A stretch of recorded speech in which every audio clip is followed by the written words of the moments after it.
Very glad to see you all here tonight. I'm Judy Gradwell, President and CEO here at the Natural History Museum, and we are absolutely thrilled to have you here for tonight's event. We are excited to be hearing from Judge Margaret McKeown on her new book, Citizen Justice, The Environmental Legacy of William O. Douglas, Public Advocate and Conservation Champion. And Judge McKeown will be upstairs to sign books after the talk. So we will remind you as well. Before we begin the program, I have the honor of doing the safety presentation. So, just so you know, we have a lot of lawyers in this crowd, so I'm not going to mess up on this, let me tell you. So there are emergency exits both behind you and behind me. And while we do ask that you silence your cell phones, we encourage that you people to continue tonight's conversation on social media using #NatTalk. As an organization focused on preserving biodiversity in the region, we always like to acknowledge the original inhabitants of the land, even the land that this museum is sited on, the Kumeyaay people, and their original stewardship of the region, which was handed down to us, and we like to carry on this legacy with them to preserve the biodiversity in our region. And I have to also, since I have a captive audience, talk about just a few upcoming events. If you want to walk in the footsteps of Justice Douglas and do some nature hikes, we offer free hikes every weekend, and we have some upcoming canyoneer hikes. They have a great schedule of hikes, including adventures in Anza Borrego State Park during the best time of year to visit. And I understand our botanist is here in the crowd. This is going to be a good year for wildflowers, John? So when is that? If I were planning a trip to the desert, when would I want to go?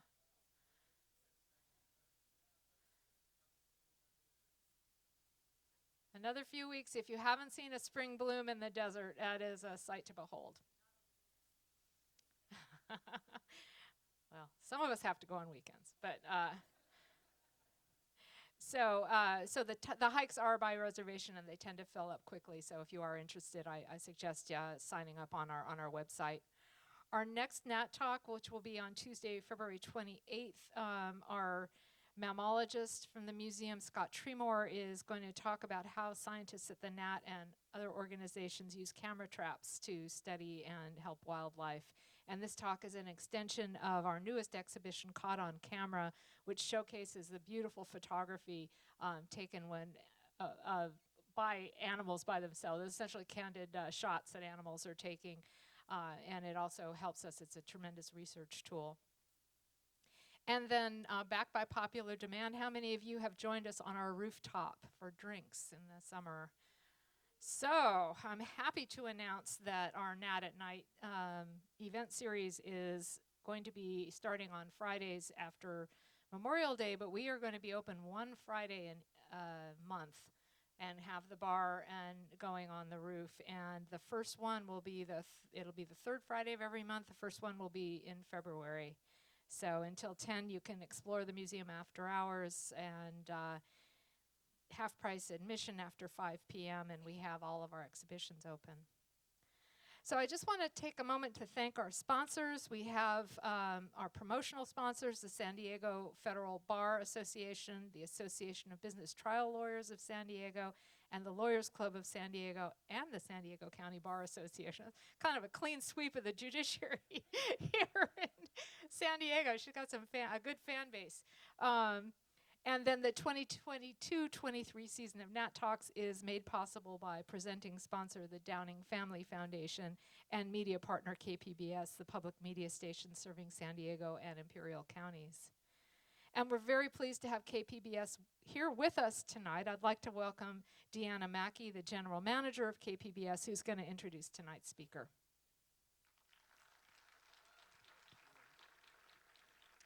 Thank you so much, Judy, and good evening to all of you who are attending tonight's event. I believe talks like this provide a forum for dialogue about science, history, conservation, and more.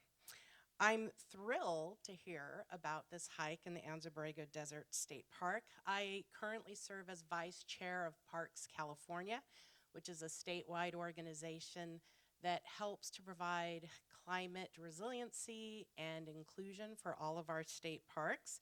So I'm looking forward to that hike and hope I can fit that into my schedule. And no surprise, another passion of mine is KPBS. I am 6 months into the role of general manager, but I have a long history with this station.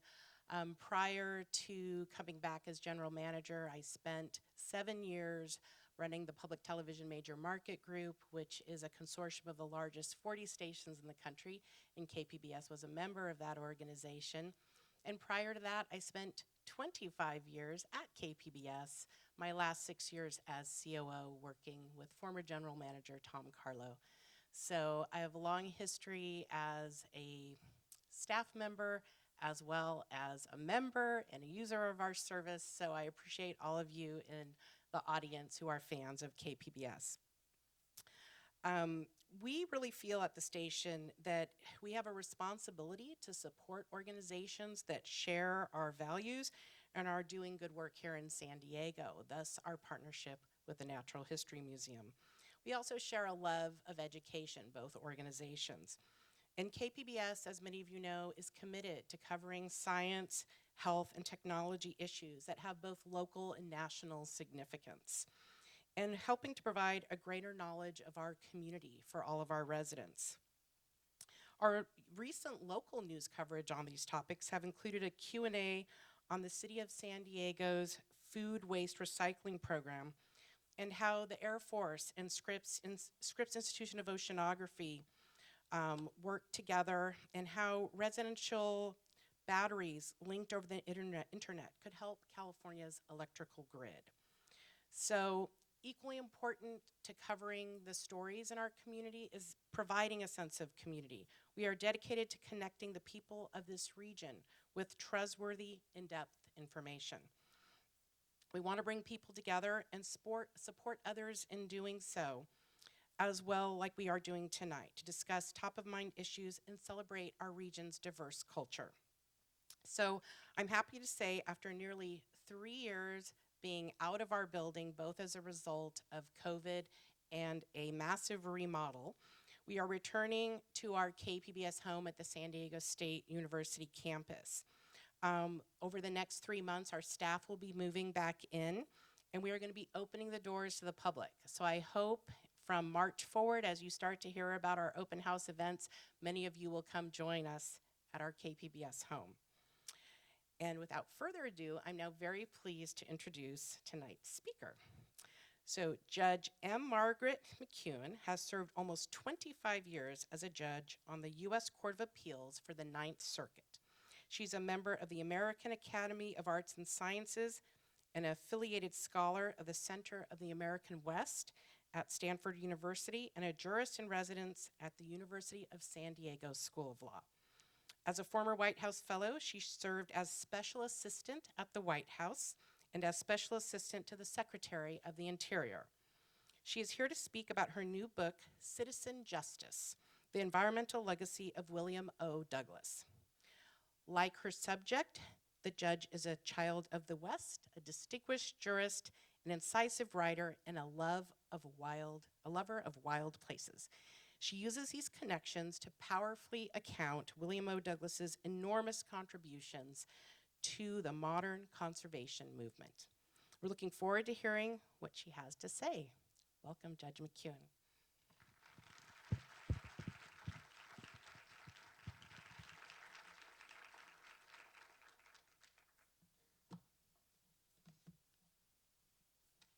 Thank you so much, and especially want to thank KPBS for sponsoring this, and also for the NAT.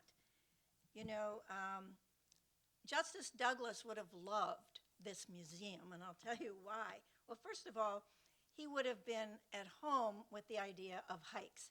In fact, he would have been leading the hikes, and he would also have been protesting something about the environment surrounding where he was hiking. But you know, interestingly and somewhat presciently, Douglas actually was looking at habitat, preservation as a whole. So he wasn't just looking at one place or one species.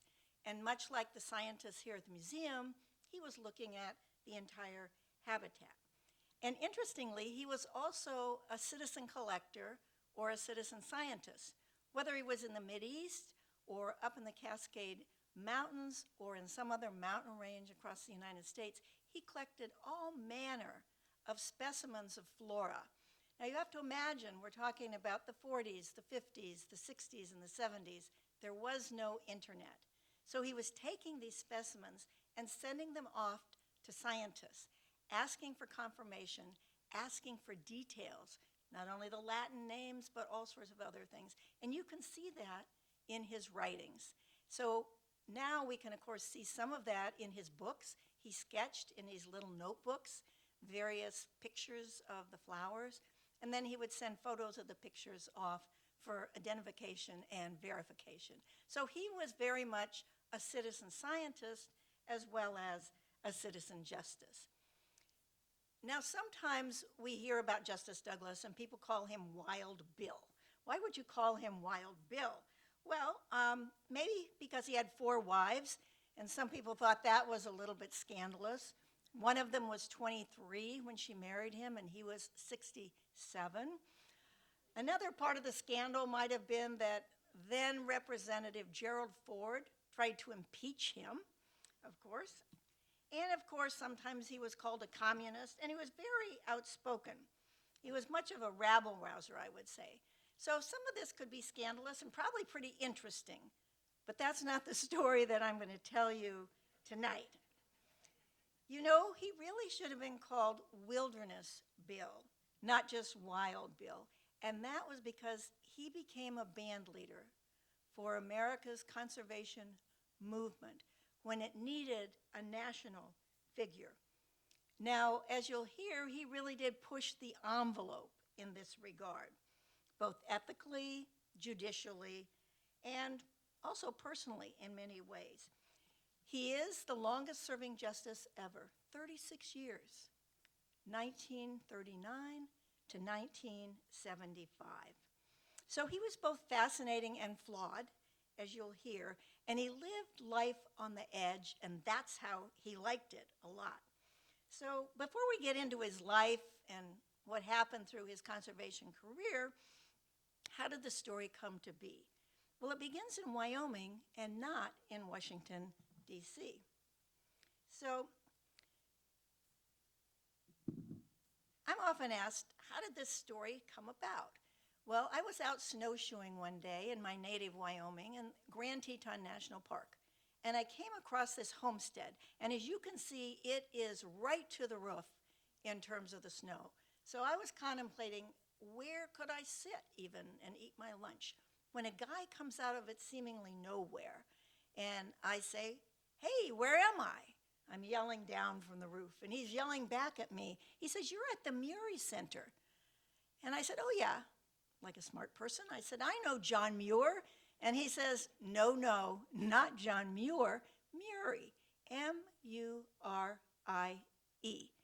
And so I then learned that Olaus Murie was a very well-known biologist, and his wife Marty, sometimes called the grandmother of conservation, was instrumental in saving the Alaska Arctic.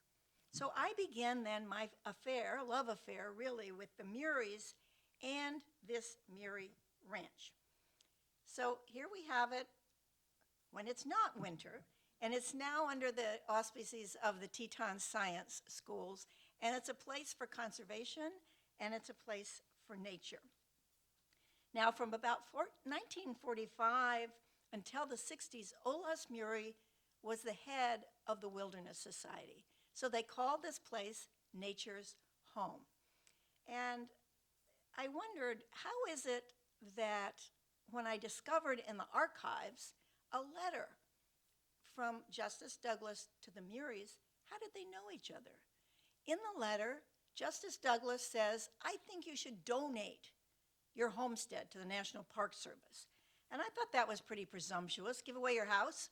And he said it should be a place of contemplation and beauty and nature. And as it turned out, that did come to pass in 1998 as a sanctuary for nature. But how did they know each other? Well, as it turns out, they were all Westerners. They were all connected to the land, and they were intimately involved in conservation advocacy. So I really kind of started my research on a lark, and to be honest, it turned into a passion. So I was at the Library of Congress hours on end looking at the Justice Douglas papers, the library at the University of California, Berkeley, looking at the Sierra Club papers, in Denver, looking at the papers of the Wilderness Society, and all over the country, whether it was the JFK Library or the LBJ Library in Texas. All of these came together, and people said, well, you should write a book. I said, no, I write opinions, not books. And as you might know, even in a long opinion, it's not as long as a book. So I did really get bitten by the bug, and I really discovered that there was a really much bigger story emerged, and that was this story of Justice Douglas as a leader post-World War II in the conservation movement, and his intersection of law, the environment, and politics. So there he is, William O. Douglas, and so I'll set the stage. You know, who was this guy? Well, he was called a lot of other things too, Mr. Justice Pangloss, the Frontier Justice, and he had certain kind of cowboy mannerisms. So with that big hat, when he showed up in Washington, D.C. from Yakima, Washington, people said, I wonder if he's all hat and no cattle, as we say out west. Well, the truth was, he really was a true Westerner, and he understood the land, and he understood the West. He was brought up by a single mom in Yakima, Washington. That's just about 2 hours east of Seattle, Washington, and at the very foothills of the Cascade Mountains. When he was little, he was sickly, and he had polio, although some disputed it. Whether he had polio or some related disease, it didn't really matter, because he was bullied. And so to overcome this, he went out and he went hiking and he went walking time and again to get stronger. And from that, really that is who he is and was. He was somebody who totally identified with nature. And that, of course, is one of the reasons that he would have loved to come to this museum. Now, his mother was protective because he was so small, and she called him Treasure. But get this, her goal for him was that he would be president of the United States. So no pressure there. And, you know, he later, as he took refuge in the hiking and the mountains, throughout his life, he had this connection between spirituality and nature.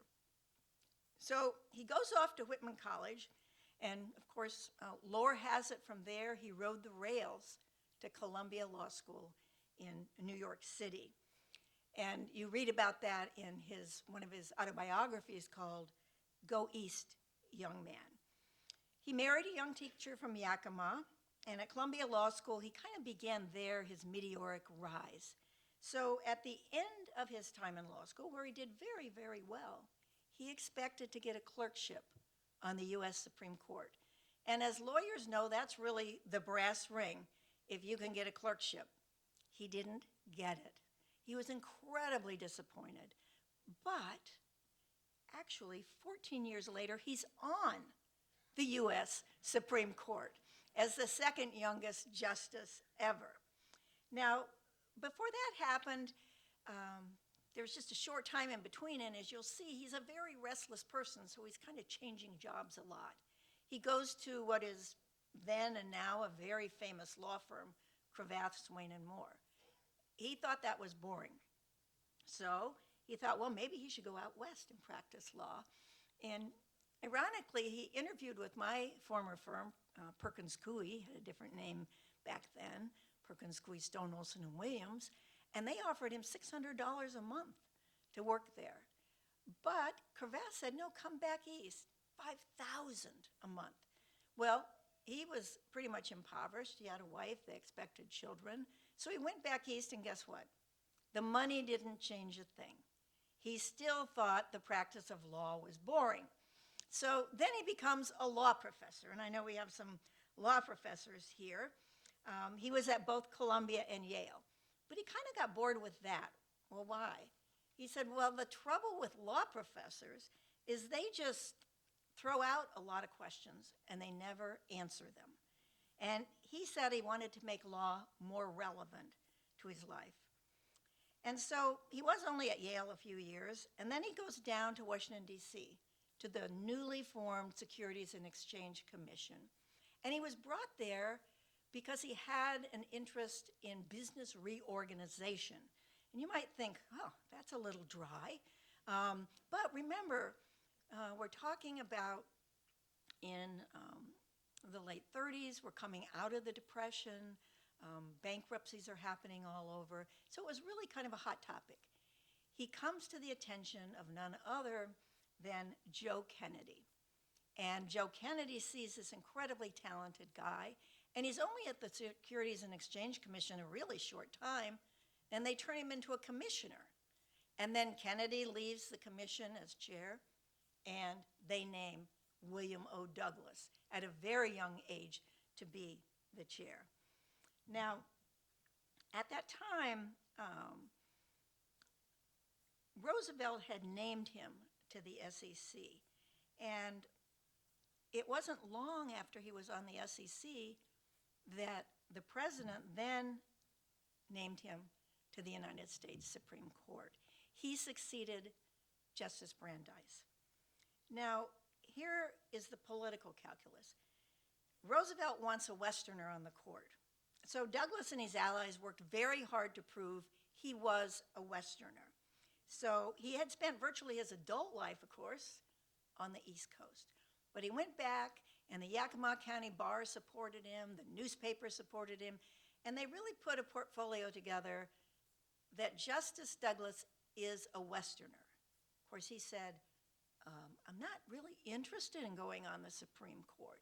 Well, maybe that's what everybody says when their name is floating around for the Supreme Court.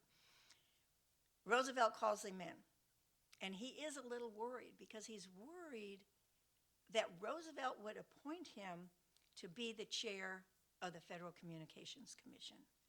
And that, he thought, would be deadly boring. So, okay, he's escaped law practice, he's escaped being a law professor, he's been a commissioner, and now they're going to give him an even more boring job. Instead, Roosevelt says, I'm going to give you a job that's a little bit like being in jail.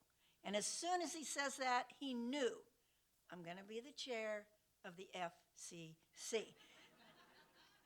But Roosevelt then says, I want you to be on the United States Supreme Court. So it was only 2 days from his formal nomination to his confirmation. His hearing lasted 5 minutes.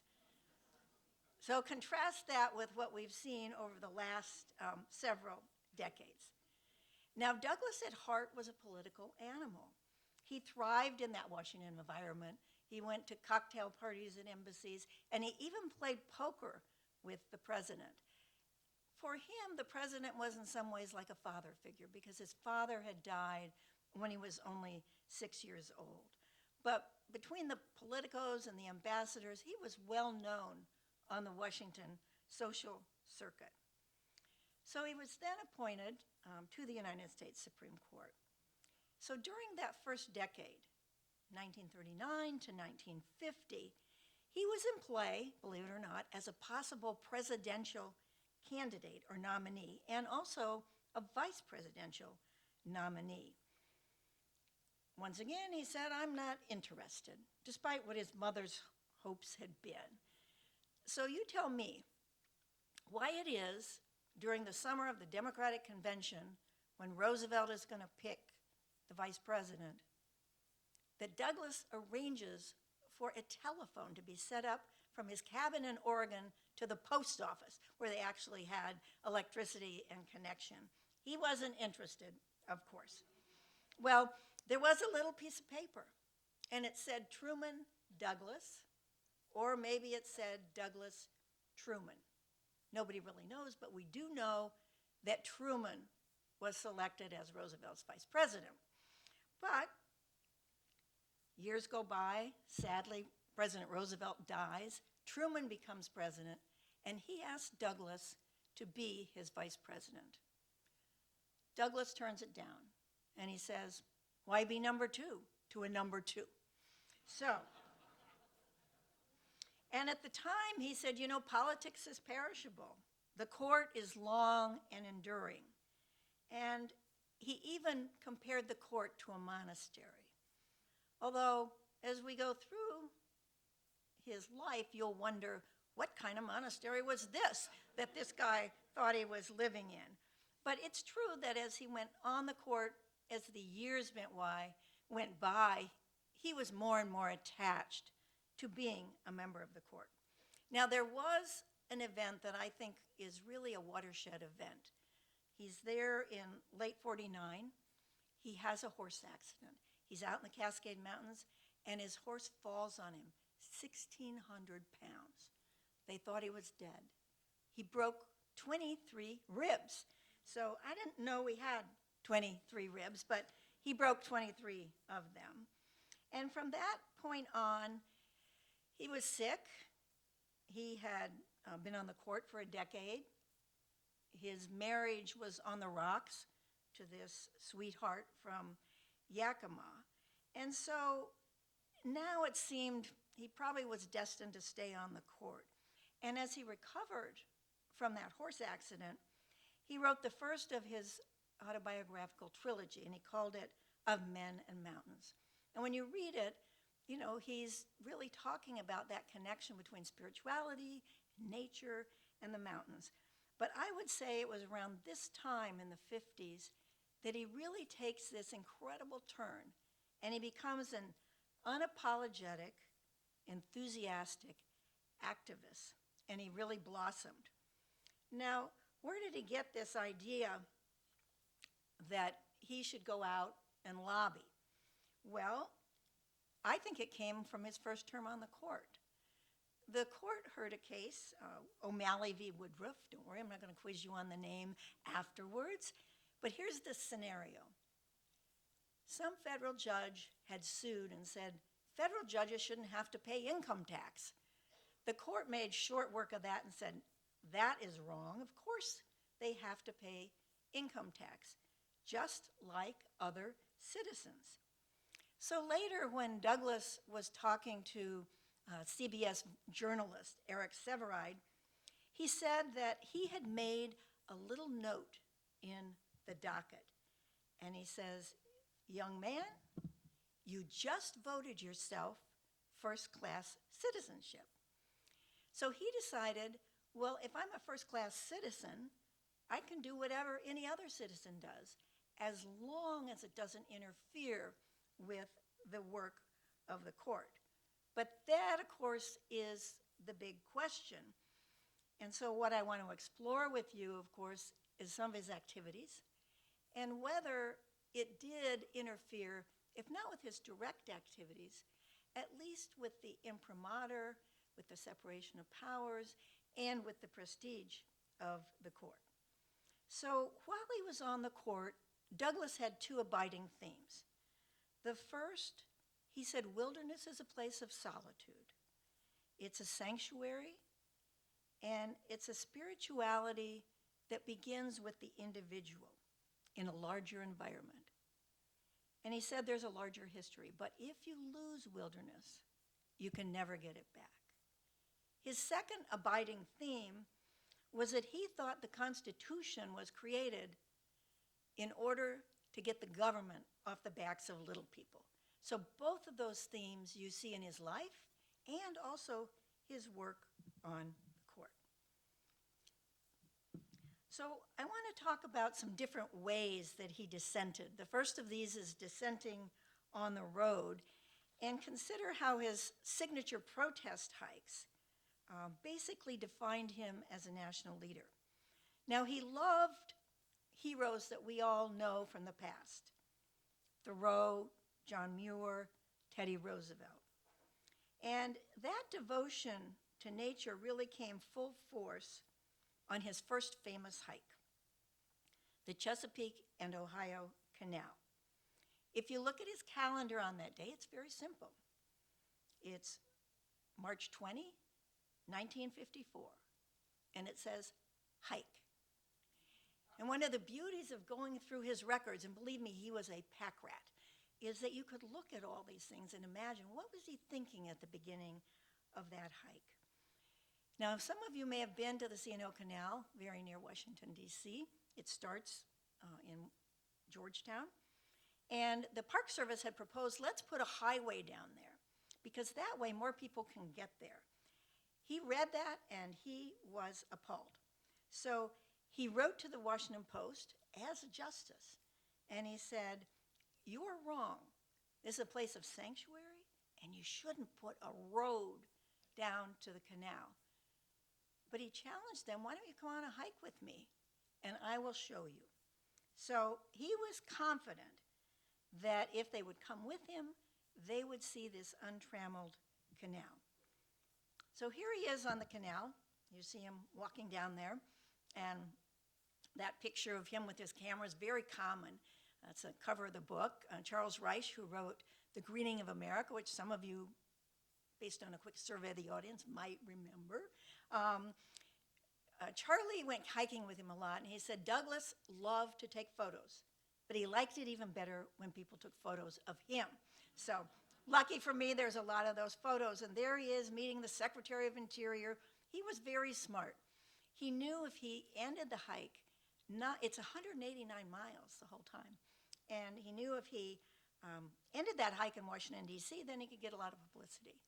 There were only 9 people that finished it, nobody from the Washington Post. But one of the people was Olaus Murie, then head of the Wilderness Society, and that is how they met. So as soon as the hike ended, Douglas starts lobbying the Park Service and anybody, Congress, turn this into a national park. And in fact, in 1971, it turned into the C&O Canal National Historic Park. And the Park Service is now proud to say it's the only park that was ever walked into existence. So obviously, the Park Service changed its mind. He was a pretty persuasive guy. He got the Post to change their mind and go his way. He got the Park Service to change their mind. And there's now this bust at the beginning of William O. Douglas. So we're about a 3-minute detour from Georgetown. Now, on this hike, of course, he began to have this relationship with Olaus Murie, and why not? They were 2 peas in a pod in terms of the environment. So Olaus was a very well-known biologist, and he was going on a scientific expedition to Alaska. Douglas had been to Alaska, but not this part, the Shinjak River in the Arctic. So Douglas was invited along, and he decided to come. It was a scientific expedition sponsored by the New York Zoological Society. Although there were no women on the C&O Canal hike, they had the foresight to invite a very, very well-known botanist, a woman, and also someone who later became quite famous, George Schaller, a very well-known scientist, mammologist, and naturalist. So when they got up there, and you can see Douglas there, he's got his camera, of course, and you can see Marty Murie with her plaid shirt. So we would get up there, and they had all kinds of supplies. You know, they had 1,200 pounds of baggage for an expedition like this. They had things to eat like Jell-O and canned corned beef. So when Marty Murie would say, "Justice Douglas, do you want some hot chocolate?" He'd say, "No, no, call me Bill." So when he was out on the trail and with these conservationists, he was an incredibly humble and different person than you might have seen in Washington, D.C. So after this expedition, he wrote a big chapter on it in one of his many, many books called My Wilderness, the Pacific West. And he also went back to Washington and started quietly lobbying. The Muries were like missionaries across Alaska, bringing people together to explain why the Arctic should be saved. Now, Douglas was, of course, very influential in Washington, but he was also a tough negotiator. And as one person said, negotiating with him was like shaving with a blowtorch. So he had his ways. But now he's hooked up with Olaus Murie from the C&O Canal and this expedition, and along comes the Olympic Beach. This is on the Pacific coast, and once again, they're fixing to put in a road right along this amazing beach. So once again, highways intervene. Douglas is really incensed. It's the last unspoiled beach in the lower 48. So with the backing of the Wilderness Society and others, he organizes a protest hike. And you see this kind of writing a lot. There's a little flowery. He'll say, "It's a place of haunting beauty, deep solitude, and it needs friends." And it was this mantra of "it needs friends" that got him out there to try to find friends for the wilderness. Now, this hike was only 22 miles long, and women were, in fact, once again included, including his second wife, Mercedes. But I want to give you kind of a sense of who Douglas was. He hiked very fast. He's an incredibly tall guy. He hiked somewhere between 4 and 6 miles an hour, depending on the day. So when you're out with the Nat next week, try to replicate that. So here he is.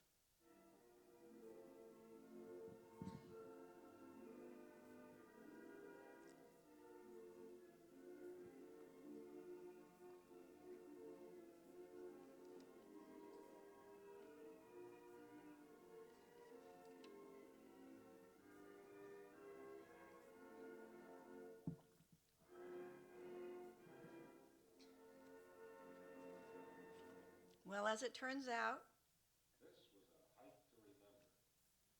You might say our whole nation was involved, for something was at stake that concerns you, me, and our children, and the children of our children. You might say, too, that it began in our nation's capital, because the idea for such a hike started with William O. Douglas of the United States Supreme Court. This is Justice Douglas coming down the steps of the Supreme Court building to meet some other people who are going along on the hike. so that's Olaus Murie in the little hat, the beret that you see there. So amazingly, here it is, a Supreme Court justice is leading a protest hike. And there were counter-protesters. They say, "Bird watchers, go home." They never built that highway. And per Justice Douglas's proposal, it was built back from the beach, a much more sensible plan. So you can now go these 22 miles and hike. You won't see a hot dog stand. You won't even see a highway, because Douglas once again had stepped in to save the wilderness. So apart from dissenting on the road, I want to talk to you about him dissenting in the corridors of power. That's another kind of advocacy. And it's really remarkable. He undertook extensive lobbying, correspondence on behalf of projects all over the country. And without a doubt, he was a one-man lobby shop. Now, he had a signature approach. You've seen it already. You find a threatened place. You leverage local support and national groups, grassroots support. You form a committee with himself as the chair, of course. Then you start to lobby, whether it's in Congress or with the president or with federal agencies. So it was one unusual justice that we have here. And it's hard to imagine a member of today's court doing this, such as Justice Blank, you can fill in the blank, leading a protest hike like Justice Douglas. So that's been really the biggest surprise of my research, are file after file of these hikes. So I took the liberty of making up this business card. This is not his business card, of course, but I would say he was not only an Associate Justice of the United States Supreme Court, but he was supreme conservation advocate. And the amazing thing was how diffuse he was. He was all over the country. One day it might be a national park in Maine. Another time it might be a logging project in Oregon, or a dam in Washington, or problems with the sagebrush out in Wyoming, or destruction of a gorge in Kentucky, or a river in Arkansas, a pond in New Jersey, and the list just goes on and on and on. Now, his political stature permitted him to do things many others couldn't do. He had a really close relationship with the presidents of his time. So there he is. He would work back channels. Now, we know that Kennedy was not president for that long in order to, put his mark on the environment. And one of the funny things that Douglas said, because Kennedy was viewed kind of as a blue blood from Massachusetts, he said, "The trouble with you, Jack, is you never slept on the ground in a sleeping bag." Now, he was also close to Johnson, and you see him here with Johnson. And years later, he even harbored a hope that Johnson might pick him as a vice president. He didn't really cotton to Johnson in many ways. He didn't think he was a real environmentalist. But it wasn't really true, because Johnson signed the 1964 Wilderness Act, which really changed the face of the American landscape. And he did many other things. But Douglas wrote a book. It was called Farewell to Texas. And in it, he talks about how Texas is being despoiled. And there isn't a future for parts of Texas because of what's happening. Lady Bird was really, really upset, and she tried to get him to change the title, but he wouldn't. Despite that, he and Lady Bird really were on very, very good terms. Now, Douglas, I would say, is not shy in his views. So he wrote this article for Playboy magazine. He said, you can't pick out enemy number one from among the federal agencies, but he says he did. And that was the Army Corps of Engineers. That is the federal agency responsible for flood control and dams, and he would put it, the despoiling of the environment. It is a little bit unusual, even then, for a justice to write for Playboy magazine. Here's what he said. Well, that's what young men read, and I want to get my message out to them. That really did sit well with some of his colleagues on the Supreme Court. And, the Army Corps of Engineers, although he put them as number one, he also listed the Forest Service. When he was a little boy, Gifford Pinchot had been the first forester in America, and he thought, I want to grow up and be the chief forester. Later, he said, no. All they do at the Forest Service is cut. So I do not want to be Gifford Pinchot. But, he also wrote another article for Playboy on privacy. So, on the other hand, these writings were very, very important. So before I leave this notion of him in the corridors of power, I want to talk about his other writings, because they were really a key plank of his advocacy. One biographer called him the national teacher. He was prolific and fast as a writer. He wrote more than 50 books. So now, of course, starting in the 40s and moving on, that's about a book a year, if you can imagine that. It was just phenomenal. And he had hundreds of articles. Back then, they actually paid you real money to write articles. And remember, now he's probably into his third marriage, and he's got a little alimony and child support, so he needs to supplement his income on the U.S. Supreme Court. But he didn't just write for Playboy.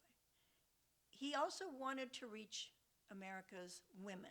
So he wrote for Ladies' Home Journal, the Living Wilderness, Look, Red Book, Saturday Evening Post, and of course, the National Enquirer, which was a little more racy, like the Playboy magazine. But, he was a really amazing teacher. And there's a funny little anecdote I want to tell you. One of his books was called Beyond the High Himalayas. And if you're familiar with the movie Rear Window, and you see Grace Kelly toward the end of the movie, she's reading a book. And it is Justice William O. Douglas, Beyond the High Himalayas. So he even got some notoriety there. But he really, I think, invoked that prestige of the court to reach the highest levels, the president, stop federal projects, and extol the virtues of nature. And he also spoke to America at this time, 50s, 60s, and 70s, when roads and highways were plowing through many areas, but also a time where the environmental conscience was really being ignited. Now, I can't leave without telling you about him on the Supreme Court, or at least a little bit. You know, I told you when he was young, he was sickly, and he craved approbation. By the time he'd been on the court for some time, he seemed quite sure of himself. And he turned out to be a champion dissenter. When he retired, he dissented almost 500 times. But in 40%, he was the only dissenter. So he wasn't somebody who tried to bring people together, to coalesce. He said, you know, the only soul I have to save is my own. So even, you know, as he was leaving the court, in a single term, he might dissent in 80 cases. And we have to remember the word environmental was not really in common parlance in the early 70s. You can imagine who was the first justice to use it in the Supreme Court.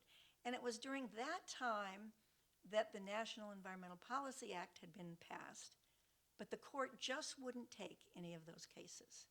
And Douglas hammered on his colleagues about the importance of trying to take some of these cases where the environmentalists were losing in case after case. So, you know, given his intellect, this approach of I'm the only one I have to save, I think really undermined his impact on the court. But that didn't mean that he didn't have some very well-known and famous majority opinions, including one on the right to privacy, Griswold v. Connecticut, which is much in the news these days, and he wrote that opinion in a 7-2 majority. He was also incredibly hard worker, ethics of work legendary. So he would often say, you know, this job only takes 3-4 days a week. So you can imagine what the other justices thought of that. So sometimes at the end of the term, he had his dissents done, he had his majorities done, and he would get on a plane and he'd fly out to the Cascade Mountains and he would go hiking out there. He also, at that time, you could go to a single justice and ask for an emergency petition. So one time some lawyers came out and they were dressed in lawyer clothes. He said, that is no way to dress in nature. They were kind of chastised, and he said, put the petition down. I will leave you an answer under the rock tomorrow. They showed back up in the same kind of lawyer clothes, and it said, petition denied. So, you know, he once said, when he was talking about hiking, he said, how lonely the trail I walked. Well, in some ways, he might have just been talking another metaphor for how lonely it was for him on the Supreme Court.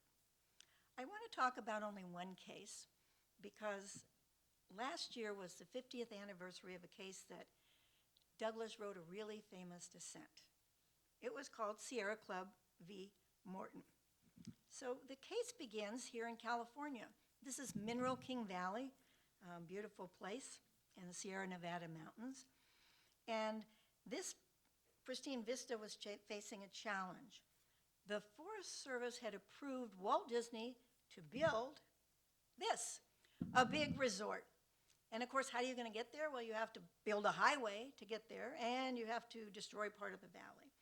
So that's what the resort would have looked like.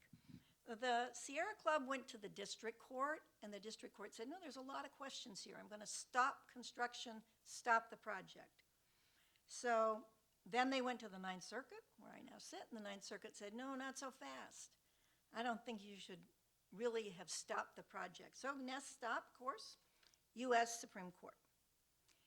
Here's the case, Sierra Club v. Morton.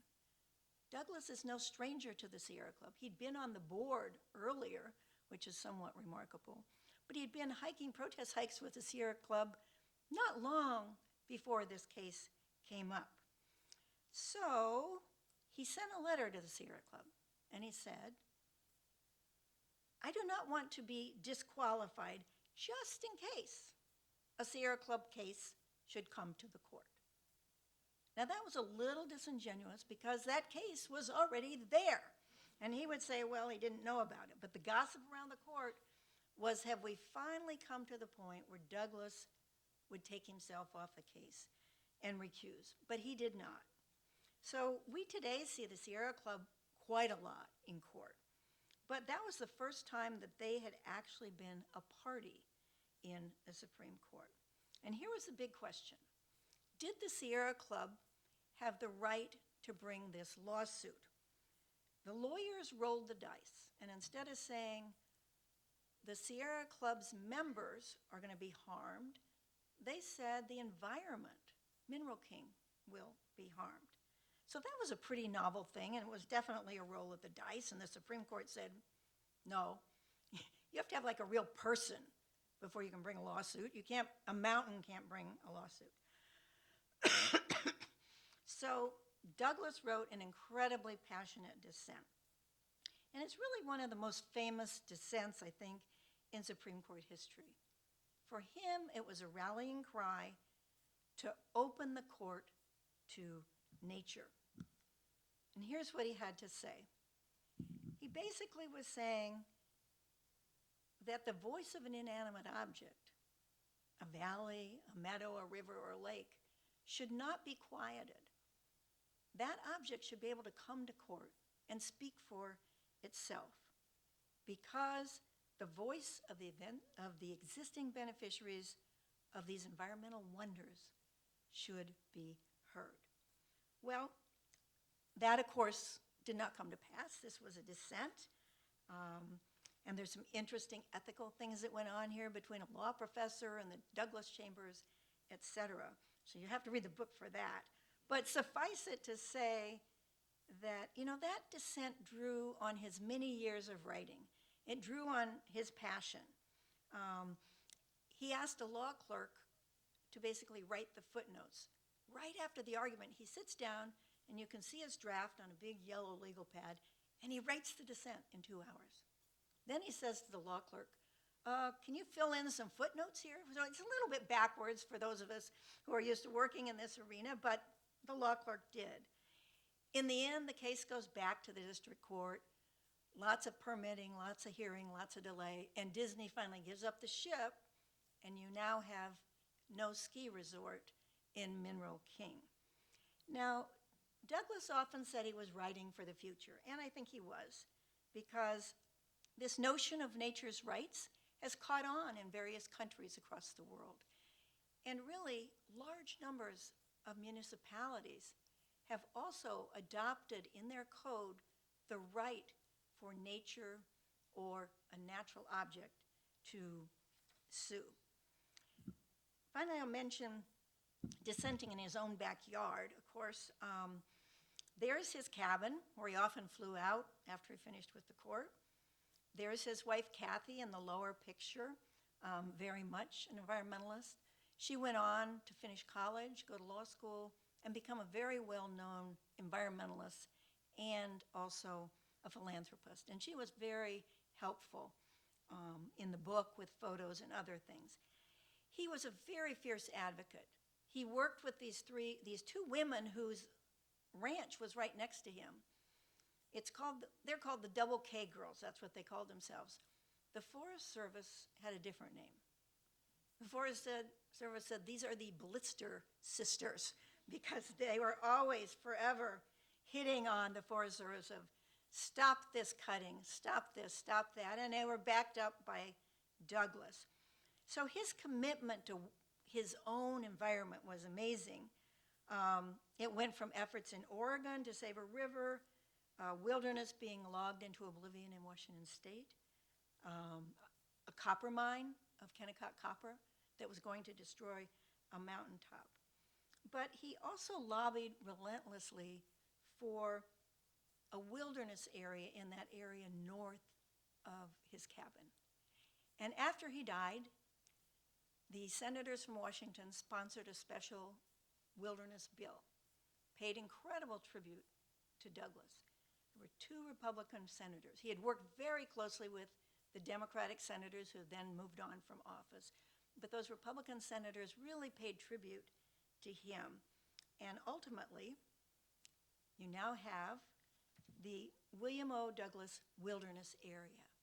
And if you decide to take a hike in that area, you'll be able to see this wonderful snow-capped glacier of Mount Rainier. And Douglas could see this from his house growing up, and he saw it time and again when he was hiking. So in closing, people often ask, well, what's the legacy? What did you find? Well, certainly I came to the conclusion that he's an imperfect hero, and that we don't always have to have perfect heroes. By some accounts, he was very difficult to work for. One time he was opening one of those big legal books and he saw that a clerk had written in it.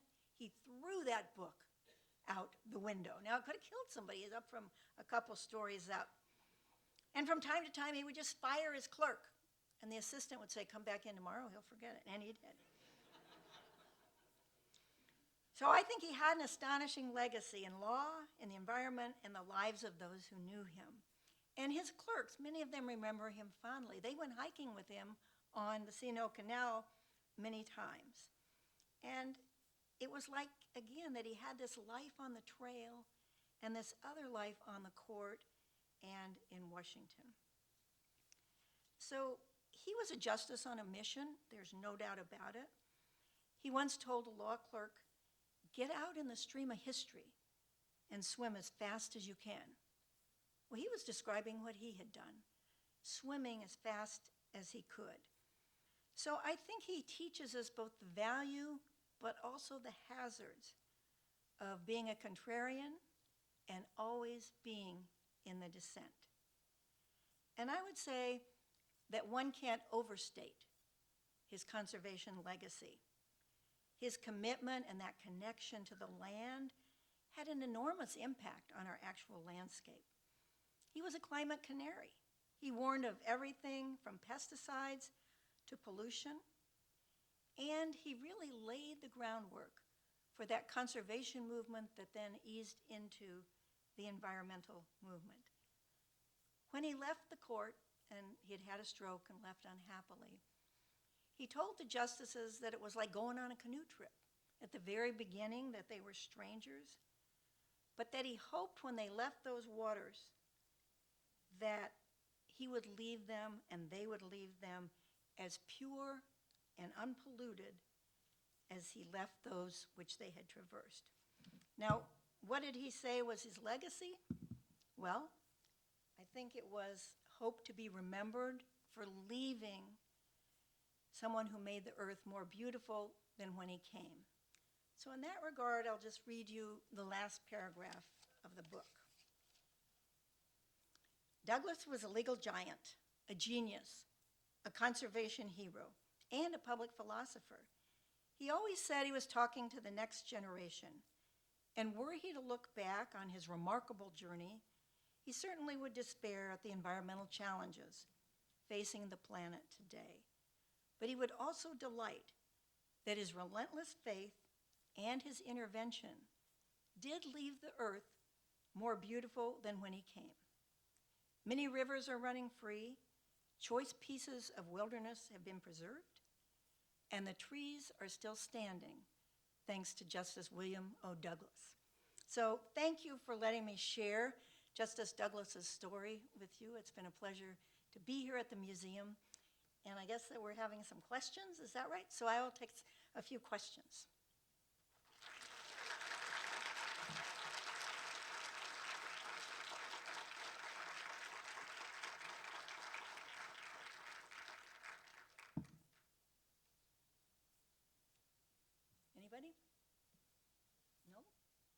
all these scientists, lawyers. Okay. You have to yell out your question because I can't see the hands very well. Ah, I see one there, yeah.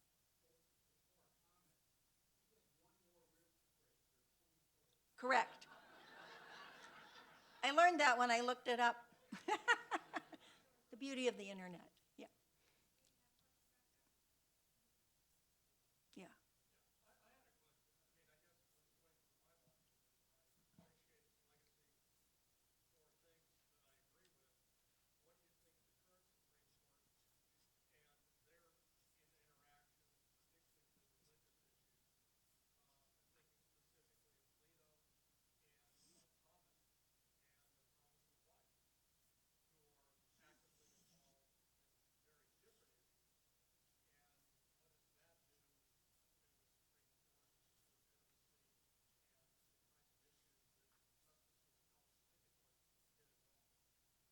So his question is, what would happen on the current Supreme Court with issues of Justice Alito, Justice Thomas's wife?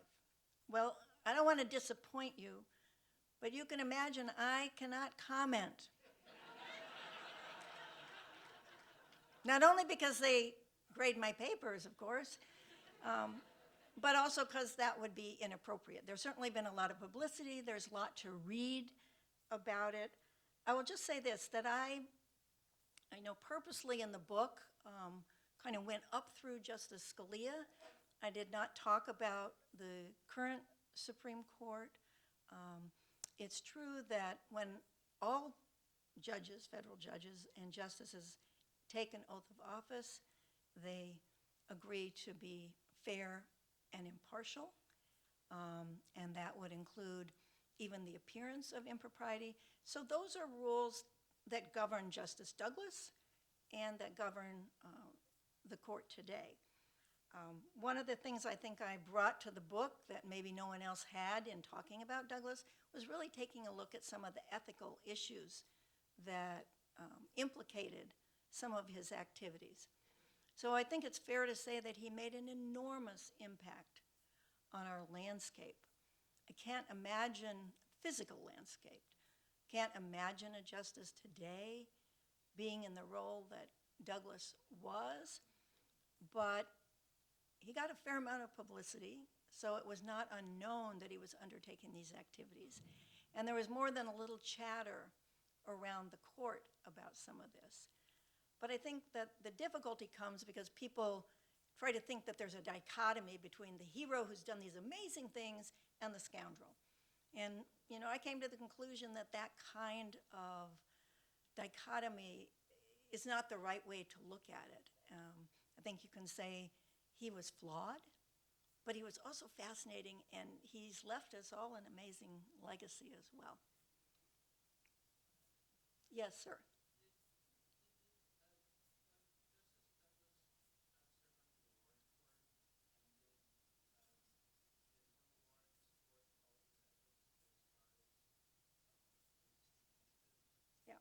That's a good question. Yes, he served under Earl Warren, who was Chief Justice.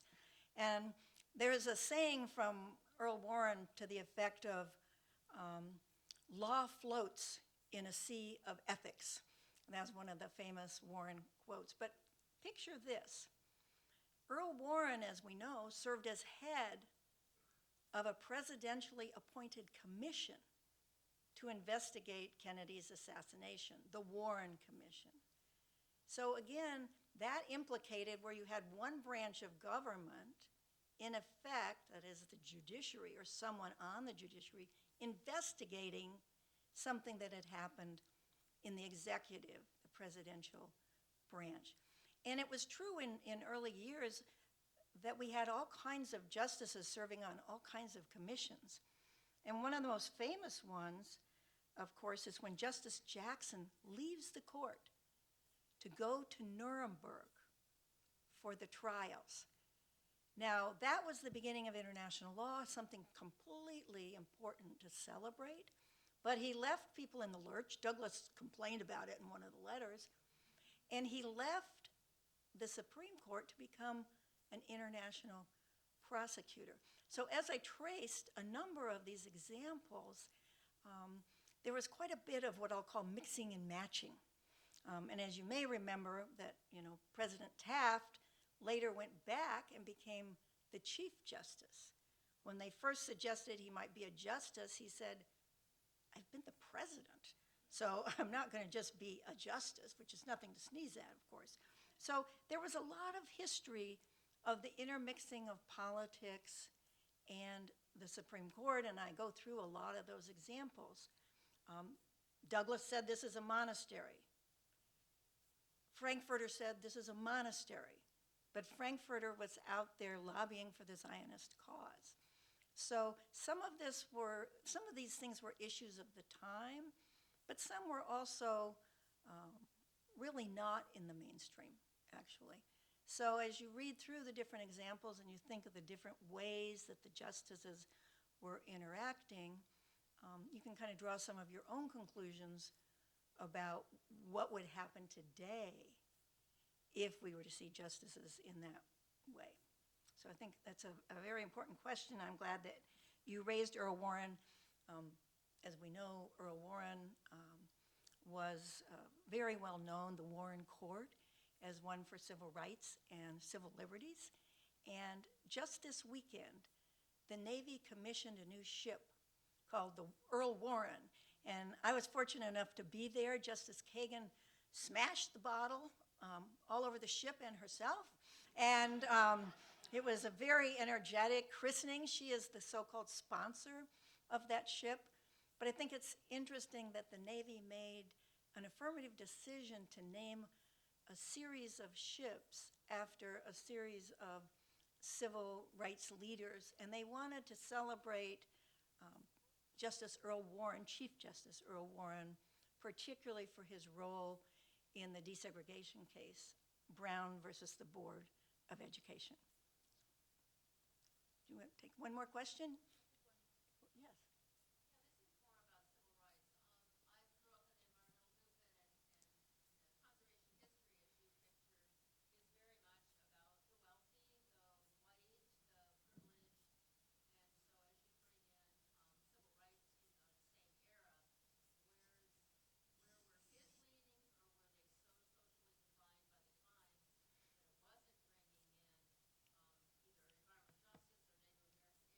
Mm-hmm.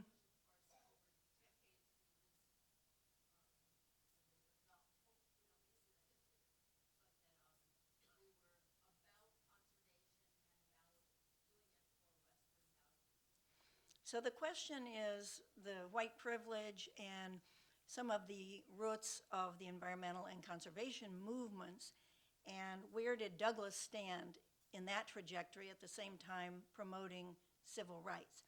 Well, that was a real conundrum. Frankly, much of the early conservation movement was predicated on values dedicated to preserving values mostly by white men. And back in the early days, a lot of conservation was about a specific place. Let's save this park in New York. Let's save this species of bird in the Audubon Society. And that kind of changed over time to look more at broader habitat preservation. But there were very few women even in the conservation movement. There was a woman called Rosie. She was known as a hellraiser. But, she and Marty Murray, the grandmother of conservation, were two of the very few women in this movement in those years.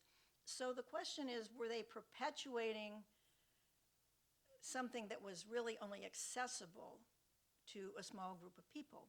So, for example, Douglas really broke ranks with Roosevelt over dams. Dams were intended to be able to bring us out of the Depression, to provide some hydroelectric power, to provide jobs, to do some floodplain management, et cetera. Douglas thought they were a disaster for the environment.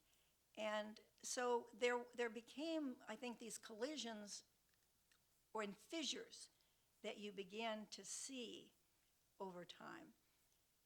Roosevelt himself said, if you put everything in wilderness, how will I get there? How will I be able to enjoy? And I think that really set Douglas back on his heels, thinking, Roosevelt is right. And what is that combination and mix between conservation, preservation, like a wilderness, which of course is what we call untrammeled, sort of you're not going there on motorized vehicles, you're going there on foot. And so I think Roosevelt himself highlighted that issues. And you often saw many of the same backers, if you will, of this conservation moving into environmental movement, as you also saw in the civil rights movement. And I think often people didn't see the collision, but I will say this for Douglas.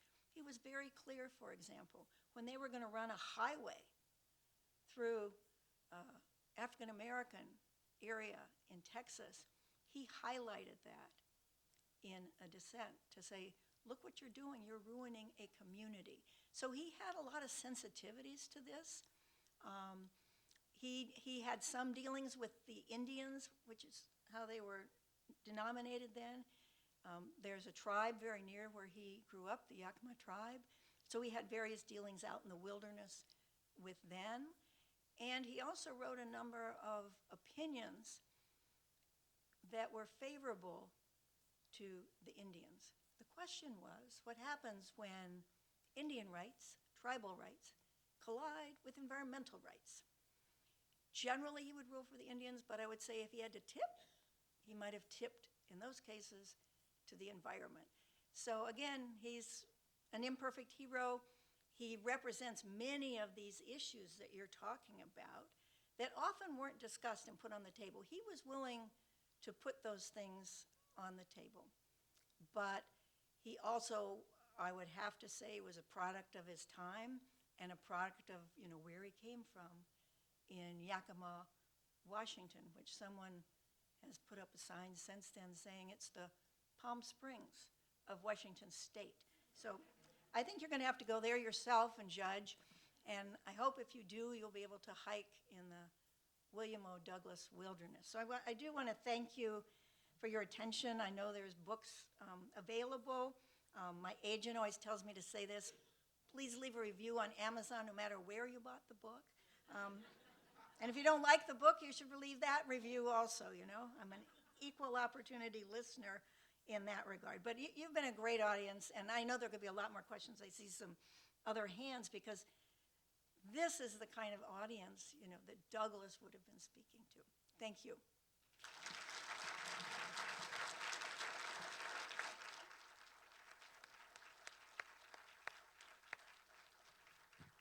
So we're going to give Justice McKeown a